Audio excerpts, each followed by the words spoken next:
What if you could put an end to broken record arguments in your relationship? What if you could stop taking so much time and effort to avoid triggers and lie and live authentically and know how to confidently work with conflict and triggers, even celebrate them to reach even greater intimacy with your own divine nature and your partner? I am so excited to be here and welcome you to 8 Steps to Replace Conflict with Greater Intimacy. I'm Amanda Elo'esh. And again, so honored to be here. And I want to acknowledge you for being here today on this auspicious solstice, wishing you a happy solstice. And I invite you to share your inspirations, add your comments, add your responses, questions, and I promise I'm going to stay engaged with you here throughout this whole festival. I want to also acknowledge one of my BFFs, Jessica Hadari, who is the creatrix of this incredible gathering of global light leaders, feminine global light leaders, and such an incredible ally for the global sisterhood. Bless your life, Jessica. Thank you for inviting me and all of the incredible women who are sharing their wisdom here on this amazing platform and in this amazing community. So, can I share quickly why I'm so passionate about replacing conflict with greater intimacy? One of my most esteemed teachers, Mayan shaman Martine Prechtel, said that violence comes from a lack of conflict. When we avoid conflict and we put off working through really important misalignments and misunderstandings and triggers, they stack and they build, and then they come out in really big and painful ways. Not just personally, but globally. As within, so without. Our whole world is suffering from a lack of ability to dance with conflict. And instead, it leads to violence and pain and suffering in our homes and globally. And it's my personal mission to offer the valuable tools that I've learned to help you to lean into conflict confidently so that you can replace it with greater intimacy.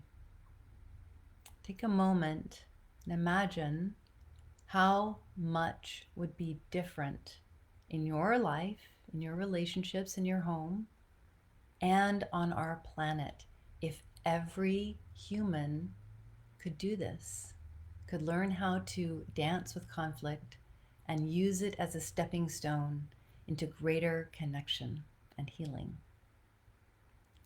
So today I'm going to give you just a succulent little appetizer, but it really is just a sampler because this is all really deep and rich. It's a really deep, rich process that takes some time.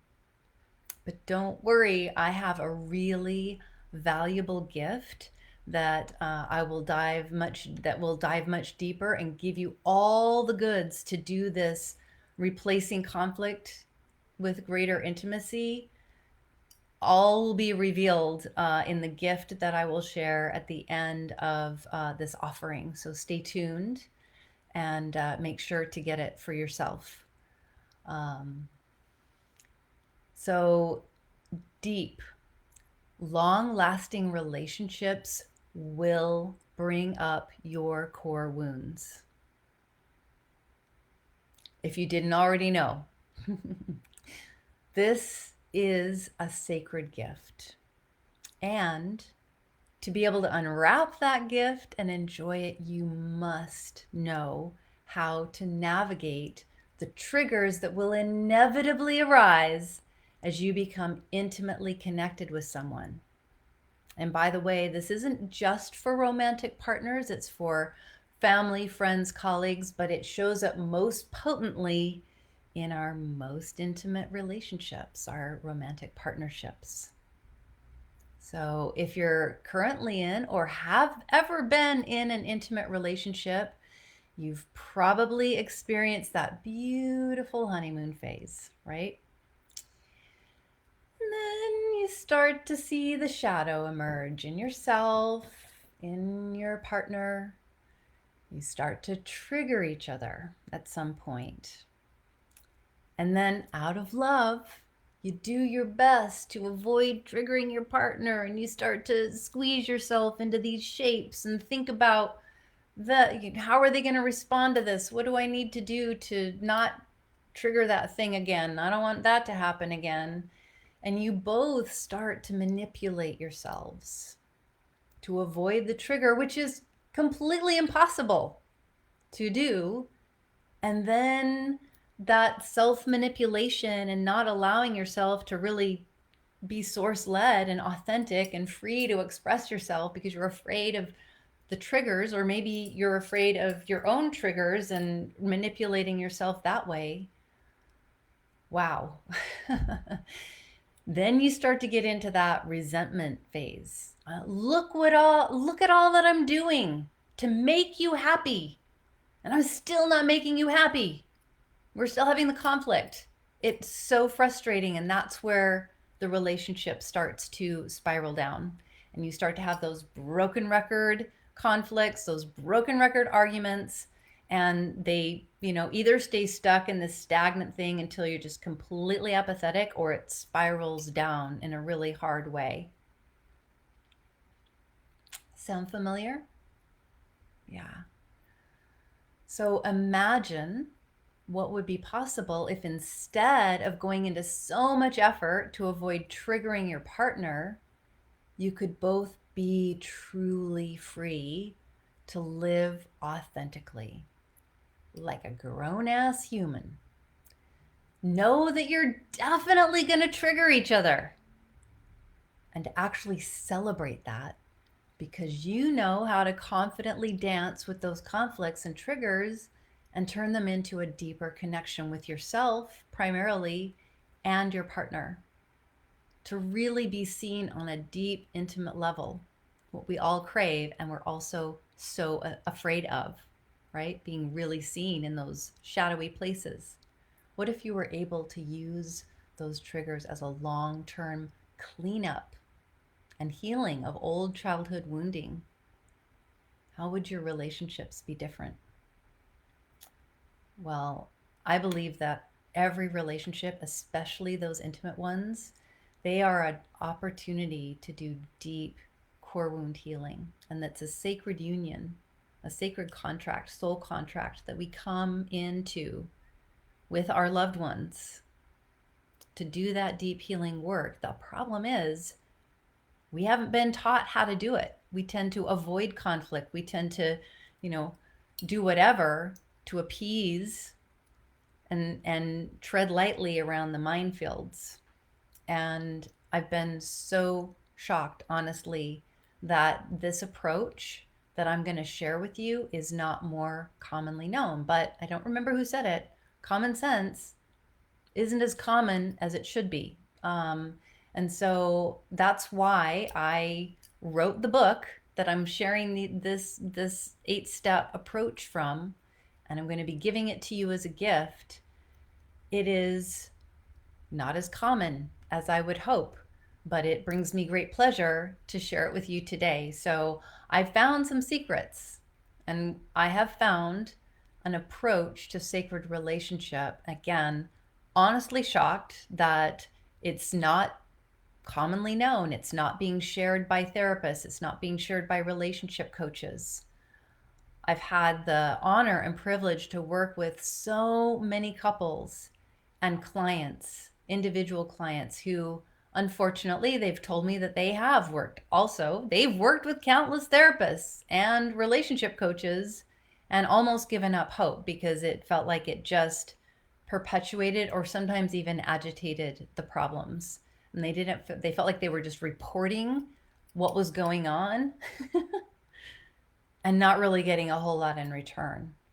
But within a few weeks of doing this approach with me and learning how to really incorporate it, because it is deep work, but within just a few short weeks, countless clients and couples have been able to pull back from the brink of divorce and now enjoy levels of intimacy they didn't even know were possible.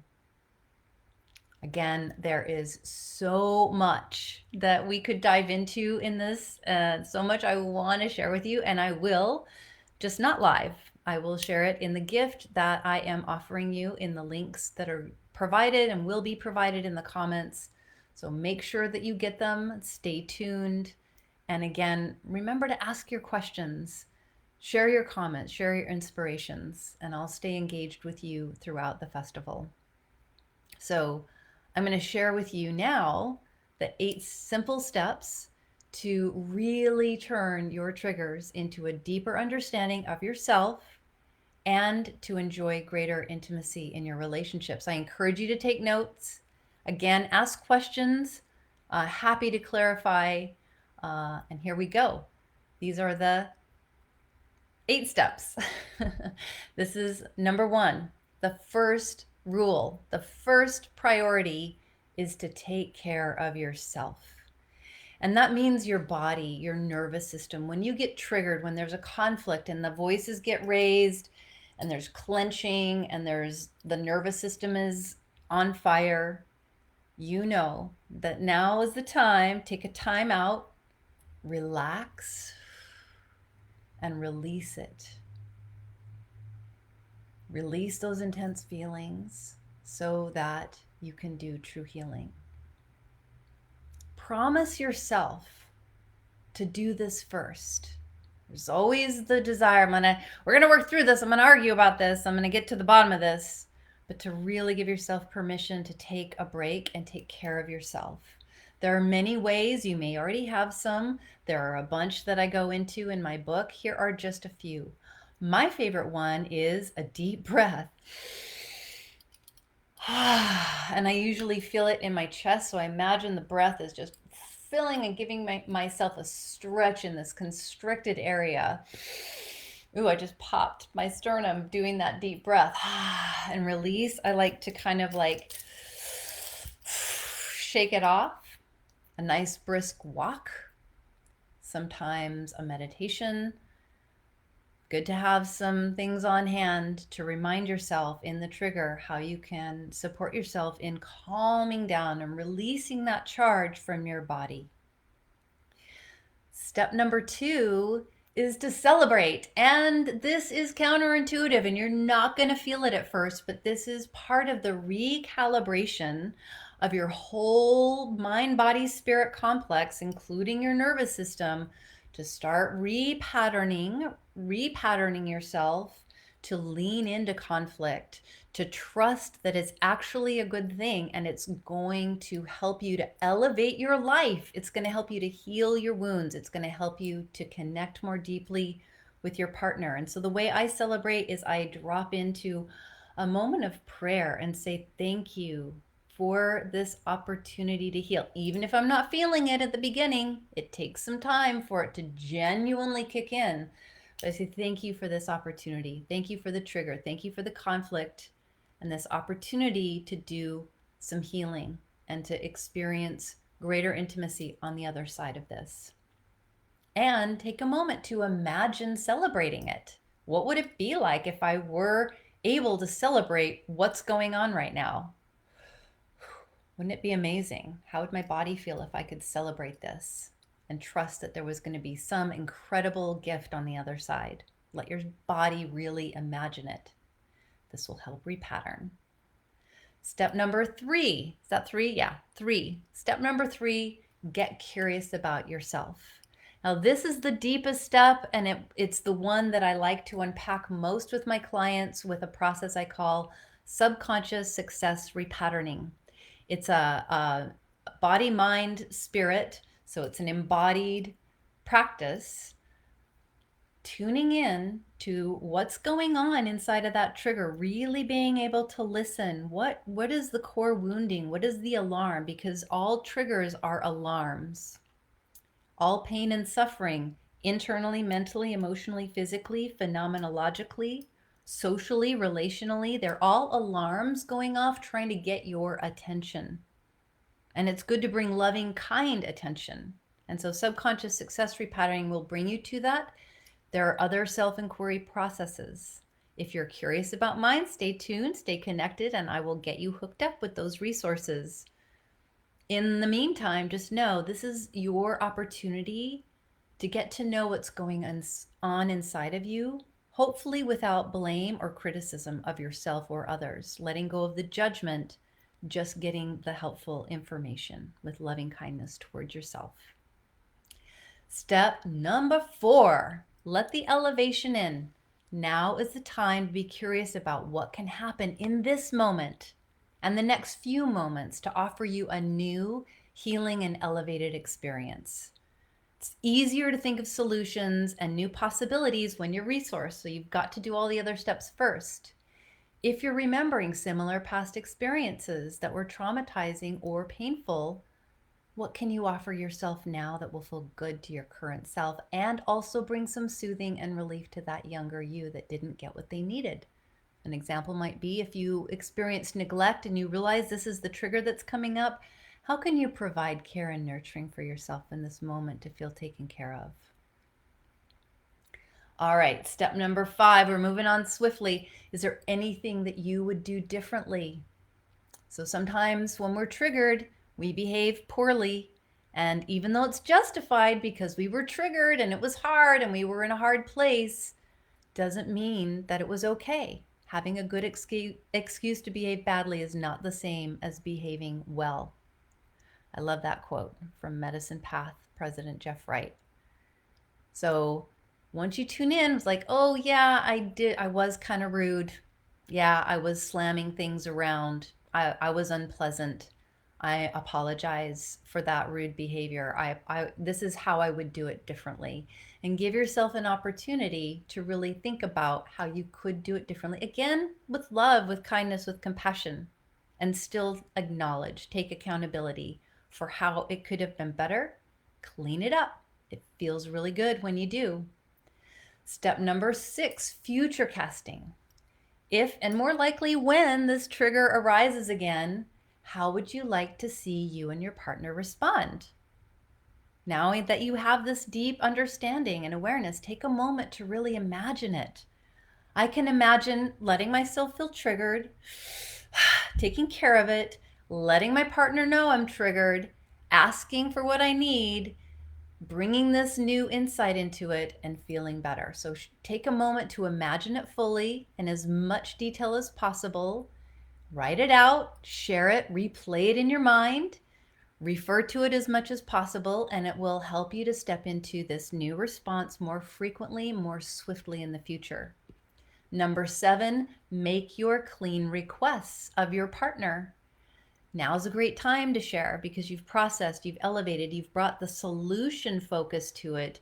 Now you can make a clean request to your partner that they're more likely to be receptive to. Clean energetically because you're not in a charged, angry place, and you're going to have the solution to offer. Here's what I'd like to see in the future. And then think about, how would you want to hear this request being made to you?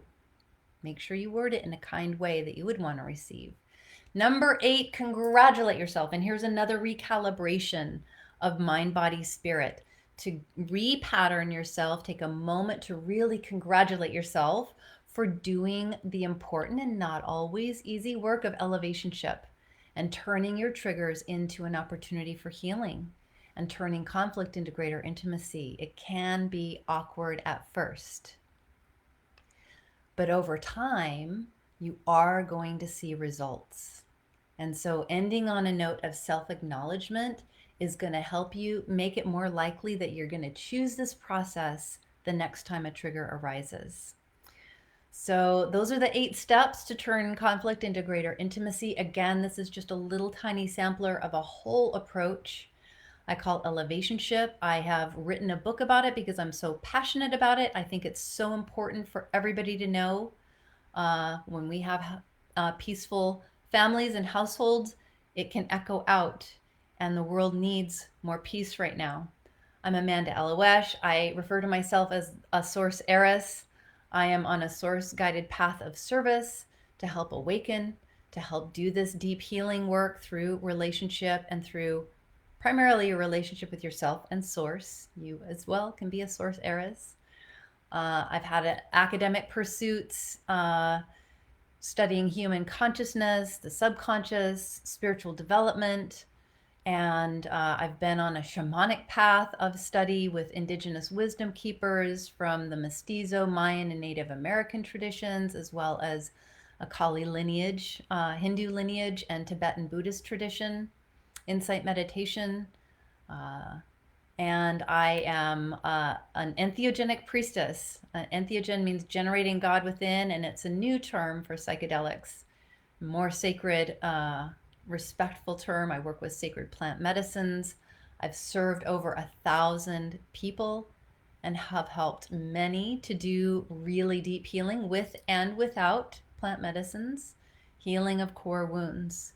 And I work with couples and I work with individuals to be a source heiress as well, to live authentically, to stop avoiding your own triggers and other people's triggers, and instead use them as the sacred gift that they are to elevate yourself, to elevate your relationships, to elevate the planet, the vibration of the planet, to turn conflict into greater intimacy. And so the gift that I'm giving you, that I would love for you to receive, pick up, enjoy it, use it, share it, is my book, Elevationship: Replace Conflict with Greater Intimacy. It's on Amazon in softcover, it's on Kindle, and it's on Audible. And I'm going to give it to you in an e-copy form for free. Please make sure to pick it up. It's a great gift for the holidays. It's good to be familiar with as you start to spend time with family and loved ones and feel those triggers arising. I gifted it to all my family, and they have reported excitement and gratitude for receiving it. Again, hope that you enjoy it. Hope that you get much out of it. Please share any questions that you've had in this offering today, in what I've shared with you. If you have comments, if you have inspirations, make sure to comment, and make sure to also DM me if you want to get more gifts. I have more tools and resources to help you really dive in and do this process deeply. I have a very limited calendar every month of working with a few couples and a few individuals each month to really walk you through this process to do the deep core wounding and learn how to bring it on board. I'm here to share it with you on any level possible. So DM me, reach out to me, stay connected. I'm here for you. I'm here to help you to also be a source heiress. Thank you. Thank you again for tuning in. Thank you for sharing your sacred time with me. Thank you to all of the incredible presenters who are here and about to share their wisdom over the next many days. What an incredible global community this is. I honor each of you who are presenting. I honor each of you who are showing up, because I know the fact that you're here means that you have a heart of gold, that you are here to embody and to birth more light onto the planet, to help the great awakening that's happening right now, to make a stand for peace on the planet. And so thank you for being here. Thank you for being a like-hearted soul family. Thank you for sharing. And until we get to connect again, may the source be with you.